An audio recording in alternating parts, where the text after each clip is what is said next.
आप लोग सौभाग्यशाली हैं कि उस परम पिता परमात्मा की दया से और आपको सत्संग में वो बातें सुनने को मिल रही हैं जिन बातों के लिए ये सुनने के लिए ये शरीर मिला।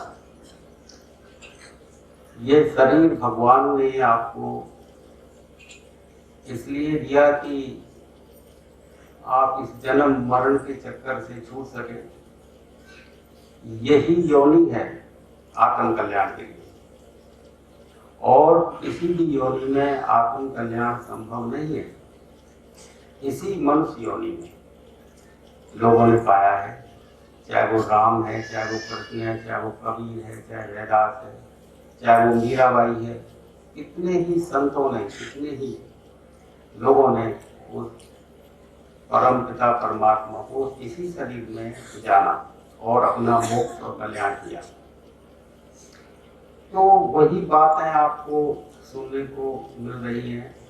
आप चाहे रामायण पढ़ो, चाहे गीता पढ़ो, चाहे कोई और उपनिषद पढ़ो, चाहे वेद पढ़ो, पुराण पढ़ो, जो भी शास्त्र है, जिन्होंने इस शरीर में उसे जाना, बस केवल वही लिखा है और उसको लिखने का कोई मतलब ही नहीं है। लेकिन समझ के अभाव में आप कुछ और समझ लेते हैं। किताबों में केवल आशय लिखे हैं, आशय कि उस सत्य को सीधा सीधा लिखने का और कहने का कोई उपाय नहीं है। काहे नहीं जाता, उसे उदाहरणों से या किसी जरिए से लिखा जाता है कि आशय समझाया जाता है। अब आशय जो होता है उसको कई तरह से समझा जा सकता है। आशय स्पष्ट नहीं होता कभी। हम स्पष्ट बात को केवल एक ही ढंग से समझ सकते हैं। आशय जो है अलग अलग, इसीलिए तो आप अलग अलग दिशाओं में भागते हैं। कोई कुछ करता है, कोई कुछ करता है, किसी ने कुछ धर्म बना लिया, किसी ने कोई धर्म बना लिया, कोई कुछ पूज रहा है, कोई कुछ कर रहा है, कोई योग कर रहा है, कोई मतलब पूजा पाठ में लगा हुआ है, कोई तीर्थ यात्रा कर रहा है, कोई मंत्र जप रहा है। तो आशय स्पष्ट नहीं होते, तो आप अलग अलग दिशाओं में आप आशय समझ के, किसी ने कुछ आशय समझ ले तो वो करने लग गया, किसी ने कुछ समझ ले तो वो करने लग गया। साफ समझ में नहीं आता।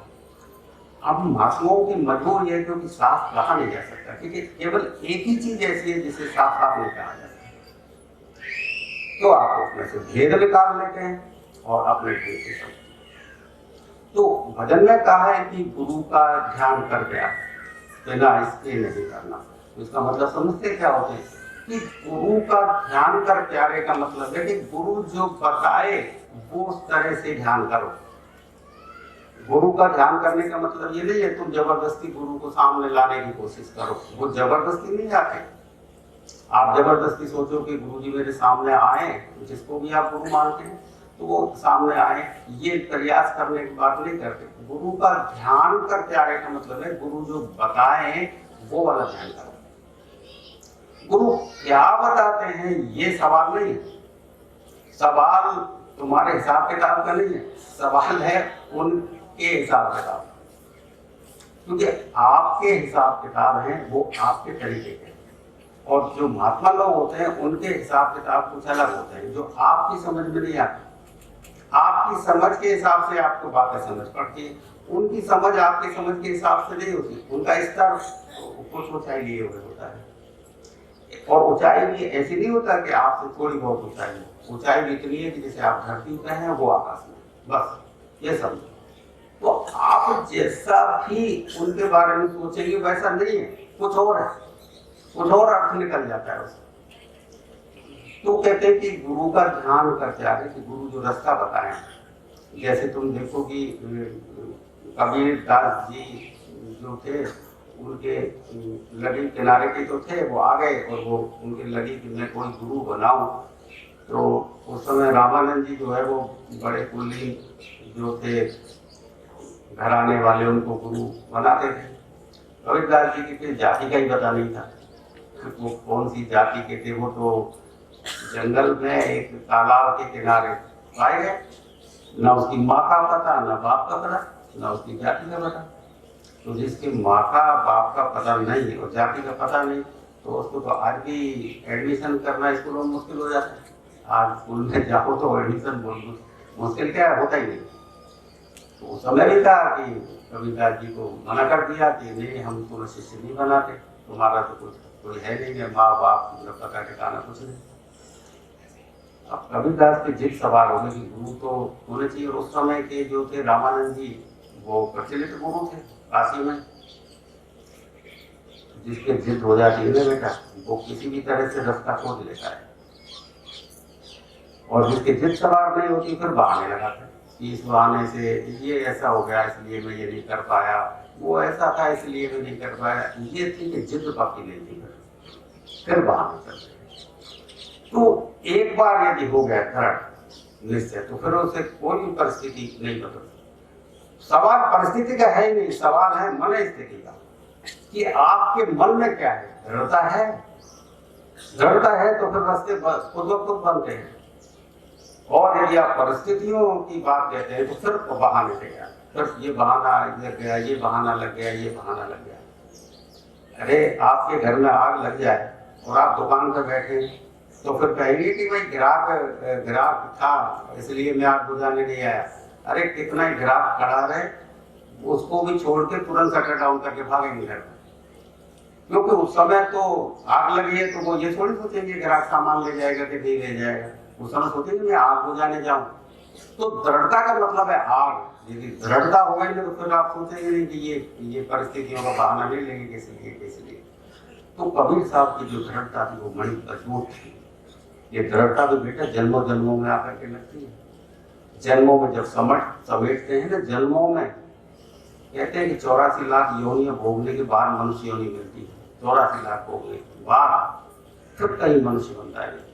फिर एक जन्म में तुम जो समेटते हो, इसके बाद फिर तुम्हें 84 लाख योनि मिलेंगी, फिर तुम मनुष्य बनोगे, फिर समेटोगे। ऐसे अच्छा जो समेटते चले जाओगे, जब कहीं जाके ढेर बनेगा, और जब ढेर बनेगा तब जाकर के कोई बात बनेगी। इसलिए एक जन्म में बात बनती है।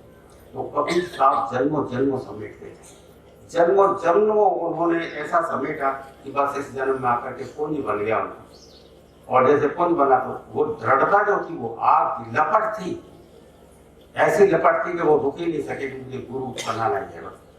तो उन्होंने मना कर दिया रामानंद जी ने कि मैं तो तुम्हें शिष्य नहीं बनाऊं। तो वो सुबह उन्होंने पता किया कि गुरु जी उठते कितने बजे, तो पता किया कि सुबह 4 बजे गंगा स्नान करने के लिए जाते हैं। तो कबीरदास जी तो बस उठ पड़े, जल्दी रात में सोई कहाँ, वो तो 4 बजे का इंतजार करते रहे। रात निकलते 1-1 मिनट गुजरी, और कैसे 4 बजे 1-1 मिनट एक युग के समान हो गए कबीरदास जी, एक युग के समान। कभी तुम देखना कि बेटा समय, जब तुम दुख में होते हो ना बेटा, तो समय गुजरना बड़ा मुश्किल होता है। पीड़ा समय नहीं गुजरता, 1 मिनट ही ऐसी लगती है कि जाने कितना समय बीत गया है। और जब तुम सुख में होते हो ना तो समय पता ही नहीं लगता। समय तो अभी ऐसा लगे कि मतलब तुम्हें पूरा दिन हो जाए, लगे कि अभी तो था, अभी समय कब पता लगता है? जब तक तुम मन के आगे हो, मन में हो जब तक तुम्हें समय का पता लगेगा। समय है उसका, लेकिन जब मन ही नहीं है तो फिर टाइमलेसनेस है, फिर टाइम का पता नहीं लगता, समय अतीत हो जाता है, समय के पार हो गया। समय का पता ही तब लगेगा जब तो दुख में लगता है समय का पता। और संसार क्या है? दुख का नाम। संसार का मतलब है जो दुख है उसे ही संसार बोलते हैं, इसलिए तुम्हें समय का पता लगता है। और तुम संसार से ऊपर जैसे उठते हो, आत्मा के क्षेत्र में जाते हो, फिर समय का पता नहीं लगता। फिर तुम यदि 4 दिन समाधि में रहो ना, तो भी तुम्हें ऐसा लगेगा कि अरे हम तो अभी थे, जैसे मन हो तो पता लगता। तो कबीर साहब के सामने उस समय इतनी पीड़ा थी कि एक सेकंड काटना उसे युगों की तरह लगा। 4 कैसे बजे, बस वो ही पता, जिस पे बीतती है वही जानता है। ये पीड़ा ऐसी है बेटा, इसका कोई साझीदार नहीं होता, जिस पे गुजरे बस वो ही जाने। इस पीड़ा को जो भोगता है ना, केवल वो ही जाने पीड़ा को। रोआ चटक मारे बेटा, पीड़ा तुमने देखी कहाँ है? आप जिस पीड़ा को देखते हैं ये तो आती जाती पीड़ा है, ये तो अब है और अब नहीं है। उस पीड़ा को तो बेटा कहा नहीं जा सके। इस तरह की असहनीय पीड़ा, लेकिन लेकिन पीड़ा इतनी असहनीय नहीं कह रहा हूं मैं, लेकिन फिर भी उसे झेलते हैं प्रेमी। माँ होती है ना बेटा, कोई ऐसी माँ है जो गर्भवती ना होना चाहे? है कोई जो बच्चे को जन्म ना देना चाहे? और उस असहनीय पीड़ा को झेलती है, तो उस पीड़ा को आप झेलो ना, तो उससे पूछो तो झेलती है। मौत मांगती है भगवान से, प्रभु मौत दे दो, लेकिन फिर गर्भवती होने को तैयार हो जाती है। कुछ पीड़ाएं ऐसी होती है जिसमें असहनीय वेदना मिलती है, लेकिन फिर भी उसे झेलने को व्यक्ति तैयार होता कि नहीं होता? कुछ पीड़ाएं होती है बेटा, फिर भी आदमी झेलता है।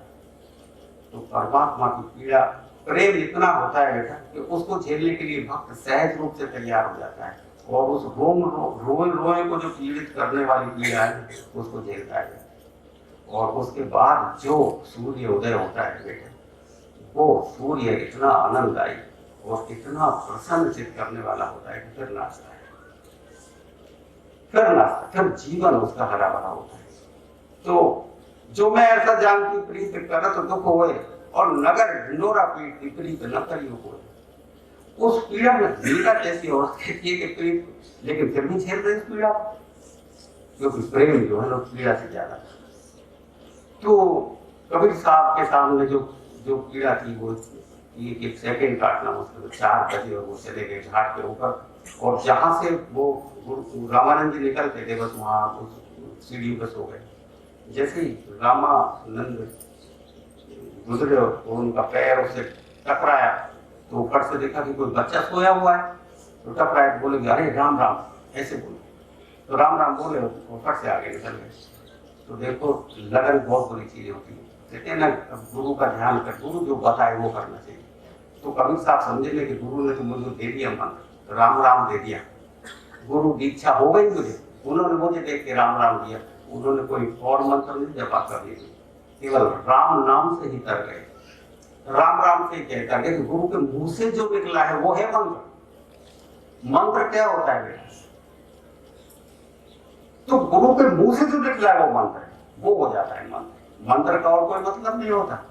हम एक मंत्र तो वो होते हैं इच्छा पूर्ति के लिए करते हैं, उसमें भावनाएं होती हैं। भावनाएं, तुम सोचते हो कि जब तुम कोई मंत्र जपते हो तो तुम्हारी इच्छा पूर्ति कोई देवता करता है। अरे तुम ही तुम्हारी इच्छा पूर्ति करते हो, क्योंकि जिस भाव से कोई मंत्र जपा जाता है उसकी ऊर्जा इकट्ठी हो जाती है और वही ऊर्जा आपकी बरस जाती है। आप सोचते हैं देवता ने किया, अरे तुम्हारे अंदर ताकत है, तुम ही हो देवता, तुमसे बड़ा कोई देवता नहीं है, तुम्हारे अंदर ताकत है और तुम मंत्र जपते हो, तुम्हारी इच्छा पूर्ति हो जाती है। तो देवता तुमने किया, तुमने भाव से उस ऊर्जा को इकट्ठा किया। दुर्भाव से यदि तुम ऊर्जा को इकट्ठा करते हो तो ऐसे मंत्र भी होते हैं जो किसी का बुरा कर देते हैं। तो दुर्भाव की भावना इकट्ठी करी तो उसका अनिष्ट भी हो जाता है। आप सोचते हो किसी ने कोई टोना टोटका कर दिया, किसी ने कुछ कर दिया, तो या कोई देवता भूत नहीं करता हो, तुमने जैसी ऊर्जा इकट्ठी करी वो जिसके भाव से करी उसको कर जाती है और उसका कोई भी किया नहीं। तो गुरु जिस कबीरदास का जो हृदय था वो उनके लिए समर्पित हो सका रामानंद के लिए। तो रामानंद ने राम राम बोला तो उसने गुरु प्रसन्न हो गए, मुझे मंत्र दे दिया और राम राम जप के कबीर साहब उस परम गति को प्राप्त कर गए। कोई योग सिद्धि की थी, योग करवाया था रामानंद ने कोई। तो खुद सोच के देखो कौन सी क्रिया कराए, यम नियम आसन प्राणायाम प्रत्याहार ध्यान ध्यान साधना, कौन से समाधि तक पहुंचे, वो 8 अष्टांग योग करवाया था कुछ कबीरदास को। केवल उसकी ऊर्जा, बस रामानंद की ऊर्जा जो थी उसे छू गई, रामानंद की ऊर्जा कबीर को छू गई और फट से मतलब जो है और वो जागृति हो गई। और उन्होंने जो जाना उसे कितने सारे मतलब उन्होंने वो लिखे, इतना शब्दकोश उन्होंने लिखा, इतना लिखा कबीरदास ने, जो ना जाना कोई था हो सकती है, लिखते चले जाओ तो भी अंत नहीं आता। तो कबीर ने बहुत बड़ा साहित्य लिया तुम। तो वो साहित्य कोई ऐसा नहीं था कि कोई बुद्धि से लिखा उन्होंने। बुद्धि से लिखने की चीजें तो अलग होती हैं, बुद्धि के क्षेत्र की चीजें अलग। बुद्धि तो साहित्य ही केवल लिखने में होती, लेकिन हृदय जो था ना वो था परमात्मा। हृदय की जागृति ने लिखा, वो हृदय की जो जागृति आई थी, जो हृदय की जागृति में अनुभव हुआ, तो बुद्धि को बस प्रयोग किया उन्होंने। क्योंकि बिना बुद्धि के संसार में चलता नहीं कुछ भी, बुद्धि का सहयोग लेना पड़ता है, क्योंकि संसार की मर्यादा है बुद्धि। तो हृदय की जागृत बुद्धि का सहयोग लिया, फट से उन्होंने किया। तो आप सोचते होंगे कि कबीरदास जी हैं या गोस्वामी तुलसीदास हैं या फिर कोई और महापुरुष है जिन्होंने शायद से लेकर बड़ी बुद्धि लगाई होगी, उन्होंने ऐसा सोच सोच के लिखा होगा। अरे ये सोच सोच के तो आप लोग लिखते हैं, उनको सोचना नहीं पड़ता, सोच के लिखी जाते हैं। कोई ये साफ सोच सोच के बोला जाता है, कोई सोच के बोला नहीं जाता, ना लिखा जाता। वो तो बस बरसता है, वो उतरता ऐसी रहता, बस उतरता चला जाता, लिखा देखिए। बाकी जो कबीर साहब थे वो कहते हैं कि मसी कागज छुओ नहीं, कलम नंगी नहीं हाथ। कहते हैं कि मैंने तो कभी कागज पेन को हाथ में ही नहीं लिया। इसका अर्थ जानते क्या होता है? इसका मतलब है कबीरदास जी बिल्कुल बिना पढ़े लिखे आदमी थे। मसी कागज छुओ नहीं, कलम नंगी नहीं। मैंने तो कभी कलम को हाथ में नहीं लिया और कागज को छुआ नहीं, तो फिर वो कैसे इतने ज्ञानी बन गए? अरे जिसने हृदय को जगा दिया वो ज्ञानी क्या महाज्ञानी बन जाता है। जितने भी उस अंतर ज्ञान के जानकार हो, वो कोई कॉलेजों में और यूनिवर्सिटी में पढ़ने गए थे क्या? कि माँ से पढ़ के आएंगे जब जाके ज्ञान प्राप्त किया। अरे भाई, वो पढ़ाई लिखाई की जरूरत नहीं होती। हृदय कोई पढ़ाई लिखाई को नहीं जानता है। हृदय पढ़ाई लिखाई नहीं, आप बस आपके अंदर हृदय में प्रेम भरा हुआ, प्रेम। जैसे ही सदगुरु से आपका प्रेम टकराता है, बस जैसे कहते हैं कि एक इतना घास फूस पड़ा हो और एक चिंगारी दिखा दें तो पूरा जंगल भी राख हो जाता है। इतना बड़ा जंगल, एक चिंगारी पूरे जंगल को राख कर सकती है बेटा, ये ध्यान रखो। तो आपका जो प्रेम है, सदगुरु की थोड़ी सी चिंगारी निकली और फट से वो आग लग जाती है। आप सोचते क्या हुआ? हमने तो कुछ किया नहीं, हम तो पास में ही बैठे, और पास में बैठे तो रामानंद जी ने गुरु ने क्या किया? उनको कोई उपदेश नहीं किया, बस वो थोड़ा सा टकराए और बस प्रेम की नजर थी। वो तो प्रेम में पहले थे कविता जी, वो तो ऑलरेडी प्रेम में बैठे थे कि कब गुरु जी आए और कब मेरे दर्शन। तो उनका प्रेम था। जैसे ही रामानंद ने देखा तो टकरा गए, चिंगारी लगी। अब फिर तो शोला बन गई चिंगारी, तो जंगल रात करते। कबीरदास जी तुम देखो कितना बड़ा साहित्य, कितना जाना उन्होंने। वो ब्रह्म को जाना, पार ब्रह्म को जाना, फिर उसने सब लोग जाना, अलग अगम और अगामी सीमाएं तोड़ दी। बाढ़ आती है ना बेटा, तुम देखते हो नदी होती है ना, तो किनारे दिखाई देते हैं कि ये किनारा, अरे बड़ी लंबी नदी है, ये भी किनारा है, ये भी किनारा है, किनारे दिखाई देते हैं, बहती हुई नदी दिखाई देती है। और बेटा बाढ़ आ जाए ना तो किनारे टूट जाते हैं, फिर किनारे दिखाई नहीं देते, फिर सारे इस तरह से हो जाता है मामला कि बस उल्ट हो जाए, कहाँ नहीं जा सकते। तो कबीरदास जी इस तरह से बाढ़ हो गए, किनारे टूट गए। जब किनारे टूट जाते हैं तो फिर कहाँ नहीं जाते, जबरदस्ती उतारना पड़ता है, जबरदस्ती उतारना पड़ता है। फिर तो मौन छा जाता है, मौन में वो तो फिर जबरदस्ती उसको गुरु कहे कि अरे पैर बढ़ाना पड़ेगा जबरदस्ती, वो पता है कि मौन उतर जाए, जबरदस्ती करो, दोबारा से सीखो, बढ़ाओ पैर आगे करो। बाकी होता सब गुरु के ऊपर। गुरु ना हो तो फिर बड़ा बहुत मुश्किल हो जाता है। गुरु वो मोहम्मद साहब कहते थे कि बिना मुर्शिद के एक तिल भी सरकना मुश्किल है। मुर्शिद माने होता है गुरु, तो बिना मुर्शिद के एक तिल भी सरका नहीं जा सकता है। तो एक तिल भी बिना मुर्शिद के, तो जिन्होंने जाना है उन्होंने, क्योंकि आदमी के पास इतनी शक्ति नहीं है। एक समय था जब आदमी के पास में शक्ति थी, तो उस समय महात्मा कुछ करा लेते अलग से। अब कलयुग में आदमी के पास में, अरे शक्ति की बात छोड़ो, चला फिरा ही नहीं जा सकता। 40 साल की उम्र तक मुश्किल से बढ़ता है। 40 साल तो मैंने बता दिए हैं बहुत ज्यादा, बाकी 30 से ही चालू हो जाता है मामला। तो अब तो वो थोड़ा करता है जो, इसके बाद में तो बेटा बीमारी लग जाती है शरीर में। फिर तो समझोगे, ये समझ लो कब की घंटी बज जाए कोई पता नहीं। मोटर फूक जाती है, धीरे धीरे करके कम होता चला जाता है, और एक दिन फिर तो डिस्टर्ब बोल करने लगो। फिर तो सोचो कि 40 साल तक, 40 मैं बता रहा हूँ, बहुत बड़ा चढ़ा के बता दिया। ये आजकल तुम भी जान रहे हो 50-50 साल के लोग मर जाते हैं, 50 से 60 से चले जाते हैं। तो मैंने तो बहुत लंबा करके इसलिए बता दिया कि आप जल्दी निराश नहीं हो जाए। सोचो कभी तो कम से कम ये तो लगी रहेगी, अभी तो मेरी 40 में देर है, अभी तो मेरे बहुत साल घट रहे हैं। तो गुरु जी ने 40 बताया, तो जोश तो बना रहा है, तो मैं तुम्हारे जोश को बनाए रखने के लिए 40 बता रहा हूँ। बाकी 40 से पहले ही समझो कि बीमारियां लग जाती हैं, ऐसी ऐसी बीमारियां लग जाती है जो उसमें तो कोई इलाज नहीं, गोलियां खाते रहो, मरो, तो चल जाओ। अरे जब तुमको मरना ही है और ये जीवन मिला है आपको आत्म कल्याण के लिए, और ये सब आपके ही ऊपर है। तो जरा तुम ये तो सोचो, आपकी घर गृहस्थी छूट नहीं गई, आपके बाल बच्चे छूट नहीं गए। अरे इसी में लोगों ने पाया है। तुम खुद देखो, हनुमान जी के राम जी के पास रहे, और राम जी के पास रह के इसी समाज में रह के वो जंगल में थोड़ी चले गए थे कि सब जंगल में जाके कहीं हनुमान जी ने तपस्या करी हो। तुम खुद पढ़ लो रामायण को, हनुमान जी राम जी के साथ ही ग्रस्त में रहे और समाज में रह करके उन्होंने अपना भक्ति करी। तुम देखो तो सही, अर्जुन जिसको ज्ञान को समाज में रहे राजकाज चलाया, उन्होंने आत्मज्ञान लिया। जितने भी महात्मा हुए हैं, चाहे तुम रामायण के महात्मा ले लो, चाहे तुम महाभारत के गीता में जितने भी महात्मा हैं उनको ले लो, सब शादीशुदा हुए हैं और बच्चे हैं, और ग्रस्त में रह के भक्ति करी और ग्रस्त में रह के जाना उन्होंने।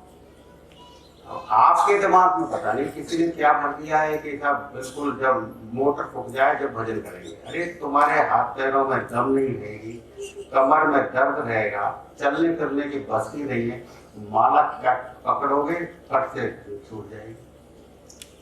अरे जब तुम जवानी में गृहस्थी पालो और 1 घंटे भगवान के लिए भजन करो, 1 घंटे तुम दे दो, तुम 1 घंटे दोगे उसी में हो जाएगा। 1 घंटे तुम दोगे उसी में हो जाएगा। और आप अपने बच्चों का पालन पोषण करो और अपने कमाओ, अच्छा कमाओ। किसने मना किया कमाने के लिए भाई? किसी ने तुमसे मना किया कि भाई मत खूब ज्यादा से ज्यादा कमाओ?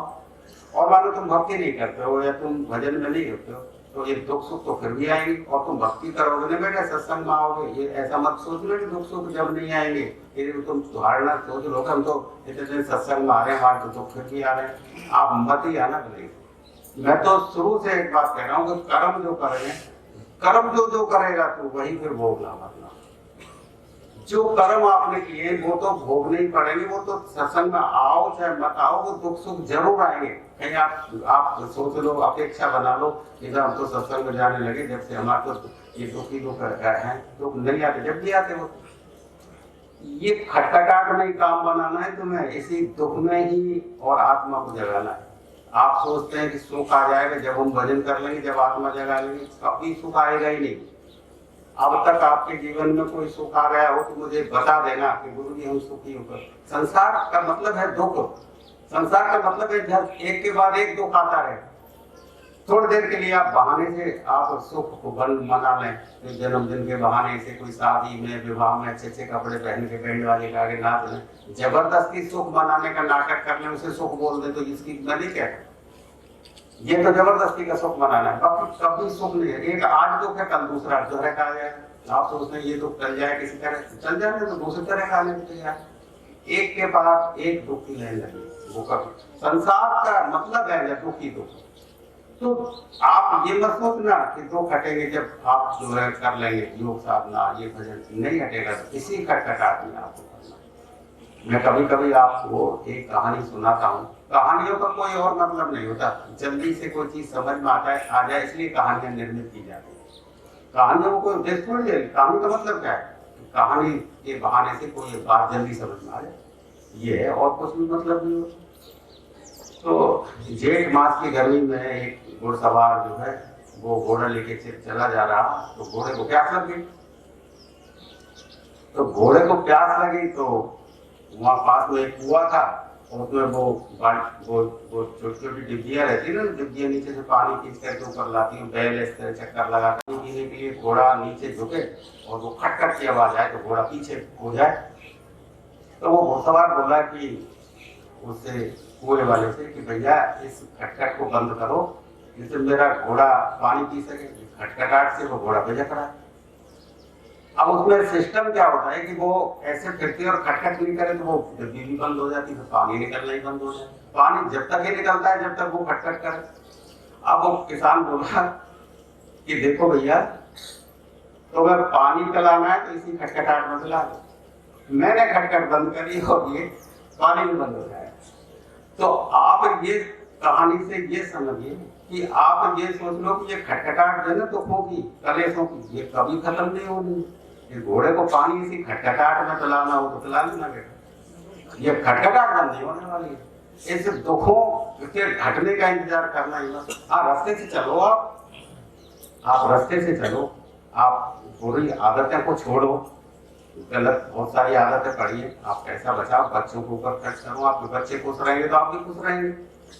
अरे गलत आदतों से बचो, नहीं समझे? और आपके उठने बैठने का तरीका, खान पीन का तरीका बदलो, लोगों से कम मोहब्बत रखो। व्यर्थ में ही आप मेल जोल बढ़ाए जा रहे हैं, लेकिन जिन मेल जोलों में आप रहते हैं जरा उनकी बातों को पता है तुम्हें फालतू बातें करते हैं, टाइम पास करने की बातें करते हैं, इधर उधर की बुराई करी, वो ऐसा, आपका दिमाग खराब हो जाएगा। थोड़ी देर के लिए हंसी मजाक कर लेते हैं, छलने लगाए, हंस लिए, कर लिए, ऐसे समय पास कर रहे हैं आप, इसको जीवन समझते हैं? तो थोड़ा सा मेल जोल जरूरत के हिसाब से, सबसे हिलमिल चाहिए नदी नाव संजो, अरे सबसे राम राम बनाए रखो, सबसे मेल जोल रखो, इसमें कोई बुराई नहीं है। लेकिन घनिष्ठता रखने से तुम पीड़ा में पड़ जाओगे, क्योंकि जहां घनिष्ठता रखोगे वहीं से पीड़ा आ जाएगी। किसी से भी करके देख लेना, किसी भी रिश्तेदार से, किसी भी मित्र से जहां गहरा संबंध बने, समझना एक दिन वहां से पीड़ा जरूर आनी है, वो मिटेगी, पीड़ा निश्चित आएगी। तो सबसे बिगाड़ो किसी से नहीं, सबसे मिलनसारी रखो, प्रेम रखो। किसने मना किया है प्रेम रखने से?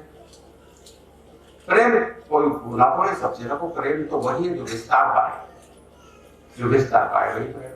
लेकिन तुम एक ही से प्रेम करते हो, ये मोह है। नहीं, इससे अलग को देख नहीं ले, अरे भाई तुमको विश्वास ही नहीं है, क्योंकि तुमने जिस प्रेम को जाना है वो मोह है, तुमने प्रेम को भी जाना ही नहीं है। प्रेम को जान लिए होते तो तुमको विश्वास हो जाता है कि प्रेम कुछ और लाता है, और जिस प्रेम को, वो वासना है जिस तुम जाना है, वो प्रेम नहीं। जिस प्रेम को तुम जानते हो वो वासना है, वो वहां से पीड़ा आएगी, वहां से कष्ट आएगा। तो असली प्रेम कहाँ है? असली प्रेम है तुम्हारी आत्मा में, तुम्हारे हृदय आत्मा एक ही बात है, हृदय में है तुम्हारे प्रेम। और जिस घड़ी वो प्रेम जगेगा, सोया हुआ पड़ा है जन्मों से, अभी से नहीं सोया वो प्रेम, अभी तो वो छाया है उसकी, जैसे तुम वासना मोह कुछ भी कहो। तो क्या असली जो प्रेम है वो तुम्हारे हृदय में।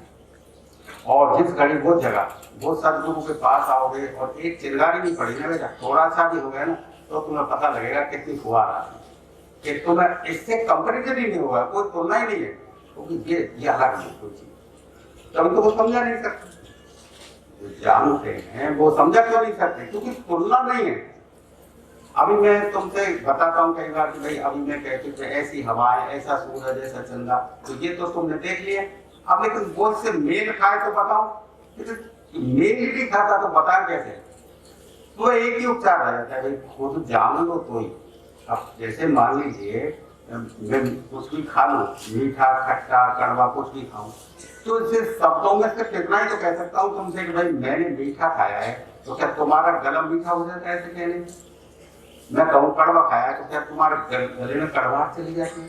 खट्टा खाया तो मैंने खट्टा कहने से क्या तुम्हारा गला खट्टा हुआ? नहीं हुआ ना, सिर्फ शब्द को सुना है तुमने। मैंने जो कहा वो शब्द तुम्हारे कानों तक गए हैं। अब तुम कानों से सुन करके कैसे मीठे को समझेंगे कि मीठा? नहीं समझ पाएंगे। मीठे को खाकर ही तुम अनुभव में आओगे कि मीठा ऐसे बोलते हैं। जब तुम खाओगे तो अनुभव निष्ठा का होगा, तुम्हारे स्वयं का अनुभव होगा, तभी तुम गवाह बनोगे अपने अनुभव के। दूसरे का जो अनुभव है ना वो उसका है, उसने तुमसे कहा है, अभी दूरी है तुम्हारे अनुभव में, जिस करीब तुम डूबोगे उसमें तो पता नहीं। तो आप जो है घर गृहस्थी में रहो और लोगों से प्रेम रखो, लेकिन ज्यादा घनिष्ठता नहीं रखो। प्रत्येक रिश्ते में अपने मिल के रहो, दुख सुख में काम आना जाने की बुराई नहीं है, लेकिन जिस घड़ी जिस तरह आप करते हैं उसमें उसकी निंदा करता हूँ। नहीं समझा? कबड़ा खड़ा बाजार में सबकी मांगी है, अरे ना खाऊसन दोस्ती ना खाऊसन बैर। तो अब मैं तो मेरी तरफ से कुछ कहता नहीं, जो महात्मा कह रहे हैं कम से कम अब वो तो जानते कहते हैं, उन्होंने आत्मा के क्षेत्र को जाना है, उन्होंने हृदय को जाना है, तो कहते हैं कि प्रेम तो सबसे बना के रखना, लेकिन घनिष्ठता नहीं बनाना। घनिष्ठता बनाओगे तुम सज जाओगे और फंसोगे तो पीड़ा उठाओगे, टेंशन में जाओगे तो कहोगे कि रात में नींद नहीं आती। मुझे तो टेंशन रहता है क्योंकि रात में नींद नहीं आती, गोलियां ले रहा हूँ। अरे भाई तुम ही नहीं ले गोलियां, तुम देखो इस धरती के कम से कम नहीं तो 70% लोग गोलियां लेकर ही सो रहे हैं। बिना गोलियों के नींद नहीं आ रही, जवानी में नहीं आ रही, बुढ़ापे की बात तो नींद है, गोलियां ले लेके सो रहे हैं, टेंशन इतना बढ़ा लिया। अब तुमने विकास तो इतना कर लिया, तरक्की तो इतनी कर ली, हर काम मशीन कर सकती है, तुम चांद तक पहुंच गए, मंगल ग्रह तक पहुंच गए, इतना विकास, इसको विकास बोल रहे हो तुम। और आदमी तो अभी गोली लेके ही सो रहा है, आदमी को चैन की नींद नहीं। इतना विकास करने के बाद आदमी को चैन की नींद नहीं आ रही, तो विकास किस काम का? इससे बढ़िया तो पहले वही थे जो झोंपड़ी में रहते थे, कम से कम अपना ध्यान भजन करते थे और नाचते गाते तो थे, अपने जीवन का मंगल तो उन्होंने उदय कर लिया था। तो बात झोंपड़ी की नहीं है, तुम चाहे मंगल ग्रह पर पहुंचे हो, चाहे तुमने मशीनों का कितना ही उत्पादन कर लिया, लेकिन आदमी तो बेचैन है, उसको तो नींद नहीं आ रही। तो विकास इसको मानेंगे, बाहर का विकास विकास ही नहीं जब तक कि अंदर का विकास ना हो। फिर चाहे बाहर का विकास, मैं बाहर के विकास की निंदा नहीं करता बेटा, मैं कहता हूँ कि बाहर का विकास करो, लेकिन हृदय की जागृति के साथ साथ करो, तो एक सामंजस्य कोऑर्डिनेशन बैठता है दोनों चीज का। अब तो भारी बार का विकास करो और हृदय को तुम तो छुओ ही नहीं, तो संवेदनाएं खो जाएगी, प्रेम खो जाएगा। तो जब संवेदनाएं खो गई, प्रेम खो गए, तो फिर आदमी की तो हालत जानवर से भी ज्यादा खराब हो जाएगी, बदतर होती चली जा रही है। उसको नींद, जो आदमी नींद पूरी नहीं लेगा तो वो तो चिड़चिड़ा हो जाएगा, वो तो अपने परिवार से भी प्रेम नहीं कर पाएगा, तो कैसे फिर पार पड़ेगी? बोलो, बाहर तुम जाके तो नहीं पैसा कमा लो, कितनी तरक्की कर लो, उससे कोई लेना देना, उससे तो तुम्हारा ये शरीर चलता है। अरे तो जैसे वो जो जानकार लोग तो वो कहते आदमी चाहे आकाश में उड़ना सीख गया है, हवाई जहाज बना ली, चाहे पनडुब्बी में चलना सीख गया है, आराम से समुद्र के नीचे उतरना सीख गया, कोई फर्क नहीं पड़ता। जमीन पे चलना सीख ले बस आदमी, इतना ही बहुत है। जमीन पे सही तरह से चलना सीख ले, सुख में नाचना सीख ले, सुख में गाना सीख ले, अपने सुखी जीवन को प्राप्त कर ले, बस हो गया भजन। यही तो है। अब चाहे तुम कुछ भी विकास कर लो और मृत्यु आनी है तो तुम्हारा विकास तो कुछ भी नहीं माना जाएगा। वो तो एक दिन मौत सब खत्म कर देगा। पिछले जीवनों को पता है कि तुम्हें पिछले जीवन में कौन तुम्हारा माँ, कौन तुम्हारी माँ की, कौन बाप का, कौन से बच्चे थे तुम्हारे, क्या परिवार का याद है तुम्हें? किसी को भी याद हो तो मुझे बता दो, भाई ये मेरा गांव था, ये मेरे माँ बाप थे और ये मेरे बच्चे थे। और तुम जैसे अब अपने बच्चों को और माँ बाप को प्रेम करते हो, ऐसे ही पिछले जन्म में जरूर किया होगा। तो ऐसे तो माँ बाप है ही नहीं, ऐसा कोई है ही नहीं जिसने अपने परिवार को प्यार न किया। लेकिन इस जन्म में तुम्हें कुछ भी याद नहीं। अब भी तुम चाहे कितना ही कर लो, अगले जन्म में कोई और ही माँ बाप बन जाएंगे और बच्चे हो जाएंगे, ये कभी तक याद ही नहीं रहेगा कि पहले कोई बच्चे भी थे, कोई माँ बाप थे। अब तो पिछले जन्म के याद नहीं, तो अगले जन्म कैसे याद रखो? हाँ, यदि तुमने अपनी आत्मा को जगा लिया, ये जरूर तुम्हारे मरने के बाद भी साथ रहे। तो जो ज्ञान, जो प्रेम तुम्हें मृत्यु के पार ले जाता हो, वो सर्वश्रेष्ठ ज्ञान है। और जो मृत्यु के नीचे का ज्ञान है, चाहे वो कितना ही बड़ा ज्ञान हो, चाहे तुम्हें किताब रटी हो, संस्कृत का ज्ञान हो, अंग्रेजी का ज्ञान हो, चाहे तुम कुछ भी जानते हो, इतने बड़े वैज्ञानिक हो, चाहे मंगल ग्रह और भी कितने ऊंचे पहुंच गए हो, चाहे समुद्र में उतर गए, आकाश में उड़ गए, कुछ भी कर लिया हो तुमने, और तुमने अपने हृदय को नहीं जाना, तो कुछ नहीं जाना, बेकार। क्योंकि वो तो मृत्यु सब कर देगी। तो मृत्यु के पार जाना जो जाने, मृत्यु के पार उतरना जो जाने, कि भाई मैं जीते जी, ये मृत्यु नहीं बेकार जो तुम जानते हो कि भाई जैसे आदमी सने करके बचपन है, फिर जवानी आ गई, फिर बुढ़ापा आ गया, फिर मर गया, ये मृत्यु की बात नहीं कर रहा मैं। ये सबको आनी है, वो तो संत महात्माओं को भी आनी है, वो तो सब जाएंगे। ये मृत्यु एक तरह की मृत्यु है। मैं जिस मृत्यु की बात करता हूँ वो जीते जी ही घटित होती है। जीते जी ही मृत्यु को जानते हो तुम, जीते जी ही मृत्यु को जानते हो। जिंदगी में ही जब मृत्यु के पार को जान लिया तो फिर मौत उसका कुछ बिगाड़ सकती है क्या? शरीर का बिगड़ जाना मृत्यु का हो जाना नहीं है बेटा। शरीर को जला दो कि भाई ये तो मर गया, वो तो फिर दूसरी बात। एक मृत्यु है, इसके बाद तुम्हारे कर्म अनुसार तुम्हें दूसरा जीवन मिलेगा। चाहे तुम घोड़ा बनो, चाहे तुम सियार बनो, कुत्ता बनो, बिल्ली बनो, सांप बनो, चाहे गंदगी के कीड़े बनो, वो कर्म अनुसार। इसका मतलब एक मृत्यु तो तुम्हें कुछ दूसरे शरीर में पहुंचा देगी, चाहे वो जानवर का है, चाहे पशु पक्षी का है। लेकिन जिस मृत्यु की मैं बात करता हूँ, वो मृत्यु होने के बाद फिर तुम्हें एक नया जीवन अवतरित होता है। वो जीवन जो है, मैं उस जीवन की बात करता हूँ कि ये जीवन है, ये अधूरा जानकारी का जीवन है, ये मन की अधीनता का जीवन है ये। और देखो मैं जो बात कर रहा हूँ वो मन के पार की अवस्था है, जैसे मृत्यु के पार कह लो, मन के पार कह लो। उस जीवन को जानने के बाद आप पूरा जीवन जान पाते हो, नहीं तो अधूरा जीवन को जानने वाला आदमी फिर बार बार जन्म और मृत्यु के चक्कर में फंसता है। आधा अधूरा कहीं का नहीं होता, ये तो आपने सुनी होगी बात, ये आधा अधूरा होता है वो कहीं का नहीं होता। क्यों? कहीं के क्या है, जन्म में तो आप मनुष्य, अगले जीवन में कुत्ता बन गए, दिल्ली, फिर अगले जीवन में कुछ और बन गए, 84 लाख योनि में जाते हैं। और एक एक योनि की उम्र बेटा ऐसा मत समझ लो एक एक दिन की, हजारों हजारों वर्ष की भी योनियां हैं। वृक्ष बन गए तो वृक्ष हजारों वर्ष तक रहो, कीड़े मकोड़े बन गए तो ऐसा नहीं एक एक दिन। 84 लाख योनियों का मतलब करोड़ों जीवन इनमें भोगते रहो, इसी में चलते रहो। तो आधा अधूरा जो है वो बार बार जन्म पाता है। और जिसने देख लिया कि भाई ये जीवन और जो मैं बात कर रहा हूँ जिस मृत्यु को जीते जी जान लिया, तो फिर आधा और आधा दोनों मिलकर पूरा हो गया। फिर तुम पूरे जीवन की जानकार हो, फिर तुम्हारी पूरी जानकारी। और जब पूरी जानकारी होती है तब तुम होते हो पूर्ण पुरुष। पूर्ण पुरुष किसे बोलते हैं? जो तुम पूरा जीवन जाने, इस जीवन को, मन के निचाई वाले जीवन को भी जाने और मन के पार वाले जीवन को भी जाने, उसे बोलते हैं सत्पुरुष बोलो, पूर्ण पुरुष बोलो, जो शब्द देना चाहो दे लो। महापुरुष बोलो, महापुरुष, पूर्ण पुरुष, सत्पुरुष, क्या बोलते हो तुम? भाषाओं में मत फंसना बेटा, ये भाषाएं तो उलझाती है, भाषाएं तुम्हें इधर से उधर डुला देती। अभी तुम कोई भाषा में फंस गए तो उसके तर्क इकट्ठे कर लो, महफिलें बैठ जाती है तर्क करने के लिए, आओ बोलो। अब मैं कोई पूछ रहा, बोले कि ये बताओ कि हनुमान जी लंका में कितने दिन रहे? अरे मुझे क्या पता हो, इससे क्या मसला हल हो जाता है? तुझे यदि बता दो किसी शास्त्र में से पढ़ के कि हनुमान जी लंका में कितने दिन रहे, अरे तू बदल जाएगा कि इससे, इस जानकारी को लेके तेरे को क्या फर्क पड़ने वाला है लंका में कितने दिन हनुमान जी रहे? इस सवाल का जवाब देखो, रावण की नानी का क्या नाम था? अरे इनकी ज्ञान है, इसको ज्ञान बोलते हैं, इस इंफॉर्मेशन है, सूचना है, कितनी इकट्ठी करो। इस सूचनाओं का नाम ज्ञान नहीं, इससे कोई मसला हल नहीं होने वाला है।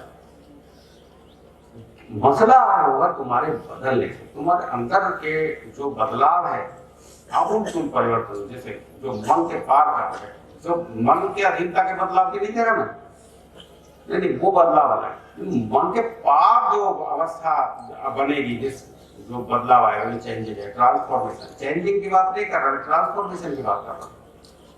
चेंजिंग चीज अलग है, चेंजिंग का मतलब होता है मन के नीचे नीचे के बस। ट्रांसफॉर्मेशन कोई चीज है, तुम ही ना रहो, कुछ और हो जाओ, तुम कहोगे यार अब कुछ और हो गया, एक क्षण में ही कुछ और हो जाए।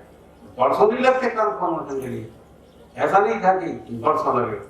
जैसे हनुमान जी ने जब राम जी को देखा, पर्वत से नीचे उतर के आए, तो एक क्षण में ही पहचाने थे वो, एक क्षण में ही। वो तो पंडित का वेश बना के गए थे उनको परखने के लिए, लेकिन राम जी के जब ऊर्जा हनुमान जी को टकराए, तो टकराते ही वो तो तुरंत ही पहचान गए कि ये तो कोई सत्पुरुष है। तो एक क्षण में ही हनुमान भक्त बने थे बेटा, ये ध्यान रखना। नहीं पहले तो भक्त थोड़े थे हनुमान जी, पहले तो भक्त बने राम जी की शरण में आने के बाद, एक क्षण में ही वो।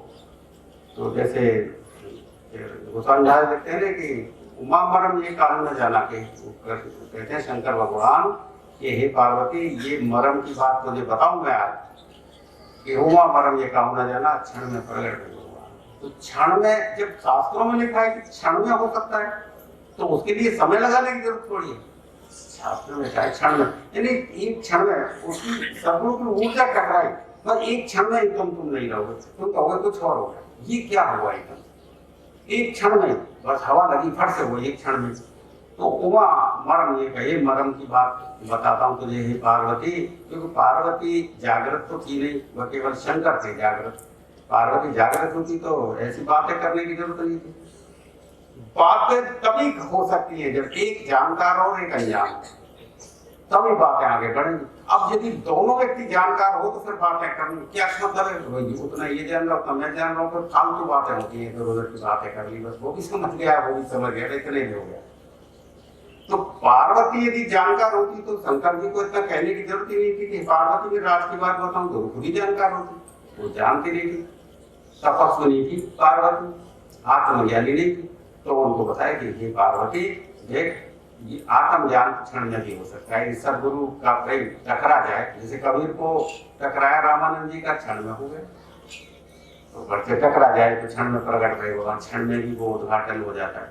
उद्घाटन होता है। क्योंकि ऐसा नहीं है कि कहीं से भगवान आना है तुम्हारे अंदर, ऐसा नहीं, परमात्मा तुम्हारे अंदर है भैया, उद्घाटन होना है इसका, अंदर है वो ढकी हुई कोई चीज है, जैसे तो ढकी हुई है, आप प्लेट को उखाड़ दें आप, तो आप कहेंगे कि यार ये तो मेरे ही अंदर था। अरे तो तुम्हारे अंदर था, लेकिन जन्मों जन्मों चलते रहो तो उखाड़ो ही नहीं, तो वो उसके होने का क्या मतलब है? 84 लाख योनि भोगी, फिर 84 लाख और उखाड़ने में तैयारी नहीं, और तुम कहते रहो परमात्मा तो घट घट में बैठा है हमारे अंदर परमात्मा। तो ऐसे कहने से तुमको क्या परमात्मा मिल गया? लेकिन दूसरों के सामने जीतने के लिए कहते हैं अरे कण-कण में भगवान है, भगवान तुम्हारे अंदर भी है, तुम्हारे अंदर भी। अरे तो वो उखाड़ो तो सही, वो बात तुम्हारे अंदर है, तो तुमको पता है तुम्हारे अंदर है। वो तो किसी संत महात्मा के मुंह से ही तो सुना है तुमने कि तुम्हारे अंदर भगवान है। तुमको पता लगता है कि भगवान है तुम्हारे अंदर? तुमको पता लगा हो आज तक? बताओ, मैं तुमसे पूछता हूं भाई आत्मा तुम्हारे अंदर है, बताओ कैसे रंग की है, कहाँ बैठी है, बताओ ना। तुम्हारे अंदर आत्मा है तो बताओ कहाँ है आत्मा, कैसे रंग की है, क्या खाती है, क्या पीती है, तुम बता सकते हो? अब किसी सत्पुरुष के मुंह से ही तो सुनिए कि आत्मा अंदर है, परमात्मा अंदर, सुना तो है। लेकिन जब तक तुम उसे जानोगे नहीं, उसको उखाड़ोगे नहीं, तो कैसे पता लगेगी? वो तो बंद है, तुम्हारे कर्मों ने तो उसको बंद कर दिया। आपके कर्म जो है वो ऐसे हो रहे हैं उल्टे सीधे, तो उनको तो बंद कर दिया, अब वो खुले कैसे? अब वो सदगुरु की नजर पड़े तो वो खुले, नहीं खुले। तो वो पार्वती से कहते हैं कि हे पार्वती, उमा मरम ये काबू ने जाना क्षण में पड़। और दूसरे आगे भी कहते हैं लोग, उमा कहूंगा अनुभव अपना। देखो पार्वती पूछती है प्रश्न और कहते हैं ये तो तुम भी पढ़ते हो, रामायण भी पढ़ते हो, ऐसा नहीं है कि तुम नहीं पढ़ते हो, कि मैं कहीं से लेके आया हूँ, तुम खुद पढ़ लो, साफ कर लो, यही निकलेगा। अब जो कुछ भी अर्थ लोगों ने लिख दिए वो अपने हिसाब से। तो उमा कहूँ मैं अनुभव अपना, सत हरि भजन जगत सब सपना। देखो पार्वती को समझा रहे हैं, पार्वती तू मेरे साथ रहती है, ये बात एक अलग है। मेरे साथ रहने से आत्मज्ञान तेरे अंदर नहीं उतर जाएगा जब तक कि तू भक्त भाव में नहीं आएगी। तो पूरा उस तरह से भक्ति में नहीं आएगी तब तक मेरी तरंगा तुझे छू नहीं पाएगी, पात्रता जब तक नहीं आएगी, रिश्ते में तू देखेगी तो नहीं होगा। तो तभी तो वो पूछती है और वो समझाते हैं कि भूमा कहूँ मैं अनुभव अपना कि हे पार्वती देख, मेरे को एक अनुभव जो हुआ है ना आत्मज्ञान के बाद में, वो मैं तुझे बताता हूँ कि तू तो वैसे तो मैं तेरे जैसा ही दिखाई देता हूँ, क्योंकि तू मेरी पत्नी है, बच्चे हैं अपने, सब कुछ गृहस्थ जीवन है। शंकर जी का गृहस्थ जीवन है, उनके बच्चे भी थे, पत्नी थी, तो उनकी शादी हुई थी, तुमको पता है तुम्हारे जैसे कि शंकर जी बस आत्मज्ञानी तो अधिक था उनसे। तो देखिए हे पार्वती, मुझे जो आत्मज्ञान होने के बाद अनुभव हुआ वो ये है कि ये संसार असली नहीं। उमा कहूँ मैं अनुभव होना, सत हरि भजन जगत सब सपना। तो कहते हैं पार्वती ये संसार असली नहीं है, असली चीज वो है सत्य जिसको मैंने जाना, ये जगत सपना है। सपना है नहीं, अब जो सपने का मतलब जानते क्या होता है? जो असली नहीं हो, नकली हो और लगे असली जैसा। सपना जब आता है तो तुम्हें असली जैसा लगता है कि नहीं लगता? तुम यदि मानो किसी को पीटो तो सचमुच में ऐसा नहीं लगता, और तुम्हें पीटे तो तुम्हें सचमुच में दर्द होता कि नहीं होता? सपने में सचमुच में, सपने में ऐसा लगता है कि सचमुच वही हो रहा है जैसे जागृति में हो रहा है। तो वो कहते हैं कि ये संसार सपने की तरह नहीं, सच नहीं है। जो भी तुम देख रहे हो ये सच नहीं है। एक दिन मृत्यु सब कुछ कर देगी, बेड़ा गर्क सब कुछ खत्म कर देगी, ये सपने की तरह रह जाएगा, ये सपना है। तो पार्वती पूछ रही थी ये सपना कैसे? हम किसी को ऐसे हाथ लगाएं तो हाथ छूते हैं, किसी को लड़े तो वो बराबर में लड़ता है, हम खाना खाएं तो हमारी भूख मिटती है, सब कुछ सच तो है कि नहीं? यही तो है, सपने में नहीं होता। कैसे तुम्हें भूख सचमुच में नहीं लगती? सचमुच में भूख लगती है और खाना खाते हो जब तरफ तो, लेकिन आँख खुलते ही वो सपना खत्म। ऐसे ही बेटा जब ये मिट्टी जब चली हो जाएगी ना शरीर, तो ये सपना इससे ज्यादा कुछ नहीं। तो वो शंकर जी कहते हैं असली क्या है? उमा कहूँ मैं अनुभव अपना, सत हरि भजन। असली चीज वो सत है। कौन सा सत? जो आत्मा को जागृत करने के बाद जानकारी में आता है। आत्मा हृदय निजता एक ही बात है, निजता भी उसी को बोलते हैं, आत्मा कह लो हृदय कह लो। उसकी जानकारी के बाद जो जीवन समझ में आता है वो है असली जीवन, वो है, वो मैं जान गया हूँ। तो ये पार्वती जो मैं जानता हूँ वही तुझे बता रहा हूँ। तो वो शंकर जी पार्वती को ये बता रहा हूँ। तो आप जैसे ब्रह्मा है, विष्णु है, महेश है, ये ऐसा मत समझना कि इनके ये भी आंख बंद कर इनके फोटो देखना, ये आंख बंद करके ऐसे भजन कर रहे हैं। शंकर जी के तीसरा नेत्र नहीं देखा, आंख बंद करके भजन कर रहे हैं। तो कोई और तो है उनसे ऊपर जिसका भजन कर रहे हैं। लेकिन अब लोग मतलब इनसे पूछो ये बुद्धिजीवियों से, तो वो कहते हैं कि भाई शिव जी तो विष्णु का भजन करते थे और विष्णु शिव जी का करते थे। अरे जब दोनों ही बराबर है तो बराबरी में कोई करेगा क्या? उसका ध्यान वो करे, उसका वो करे, कुछ तो सोचो। इतना टाइम बर्बाद करने की क्या जरूरत है? वो तो कोई और शक्ति है जिन्होंने, जिस शक्ति ने इनको भी बनाया, ब्रह्मा विष्णु महेश देवी देवता, जिस शक्ति ने बनाया वो तो उसका ध्यान कर रहे निरंजन भगवान का, और निरंजन कर रहे ब्रह्म का ध्यान, और ब्रह्म पार ब्रह्म का ध्यान, और पार ब्रह्म सतलोक का ध्यान, सतलोक का अलग अलग। एक एक ध्यान में ऐसे लगे कि मतलब जो है उनका ध्यान यदि भंग हो जाए ना तो पृथ्वी एक ऐसे है ना चूर है झटके खत्म, न ये जल पृथ्वी अग्नि वायु आकाश खत्म सारा एक झटके, इतना समझ लो इशारे हैं सारे हिंदू में बता दें ऐसे में सब खत्म हो जाए। तो वो जो है असली जो है ज्ञान वो तो बेटा ये अभी यदि आप जैसे मानो देवी देवताओं का करते हैं आप करिए, वो जितना आपको दे सकते हैं वो दे देंगे। आत्म का ज्ञान नहीं दे सकते, आत्म का ज्ञान तो कहीं और है जाकर। तो आपकी इच्छाएं हैं, वो इच्छाएं तो नित्य नूतन नई नई बढ़ती जाती है। अभी नई नई इच्छाएं बढ़ेंगी, नई नई पूर्ति होती जाएंगी, नई नई तो जीवन में गुजर जाता है। असली जो है बात, असली उद्देश्य हमको करना क्या है, जब तक वो हाथ नहीं आए, जब तक वो नहीं करो तब तक व्यर्था जीवन गंवाए हो। इसी के लिए तो महात्मा कहते हैं कि व्यर्था जन्म तेरा बातों बीत गए तेने कबहू न कृष्ण का।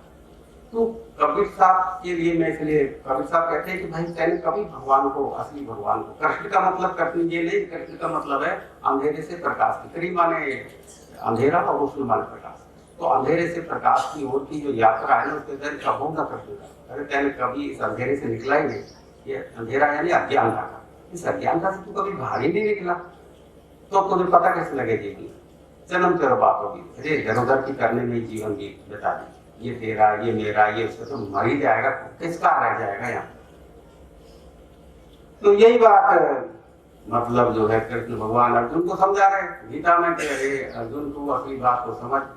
तो उसके पास तो सब कुछ था लेकिन असली बात उसकी स्तर बढ़ा, उसका धीरे धीरे स्तर बढ़ाया और जब उसको समझ में आई बात तो फट से मतलब जो है वो कृष्ण को कुछ और रूप में देखा उसने कहा कृष्ण को ये साधारण व्यक्ति है बेटा, जो परम होता है ना वो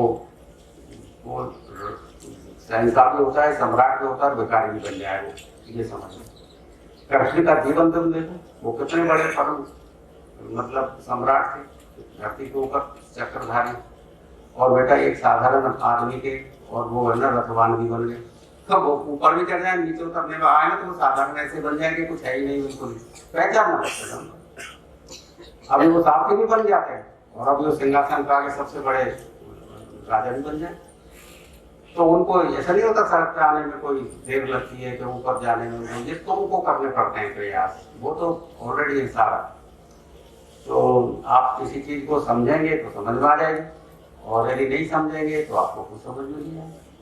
तो ये जो मैंने ये जो गीता जो आपके हाथ में है वो मैंने ऐसे नहीं लिखी कि वैसे ही, वो लिखी कि आपकी समझ थोड़ा सत्संग में आने के बाद थोड़ी समझ बढ़े और वही चीज समझ सको जो कृष्ण भगवान अर्जुन को समझा रहे, वो चीज समझ सको जो पार्वती को जो है शंकर जी समझा रहे थे, वही चीज इस तरह समझ सको। ये क्या है, आप क्या करते हैं कि पढ़ते हैं, पढ़ने के बाद हमने तो पढ़ ली, रोज पाठ करते हैं घर में, तुम्हारे सबके कोई ना कोई पुस्तक धर्म पुस्तक रहती है या हनुमान चालीसा, रोज पाठ करते हैं। तो अरे भैया पठन करो, पाठ मत करो, उनको पढ़ो, पढ़ के समझो उसमें लिखा क्या है।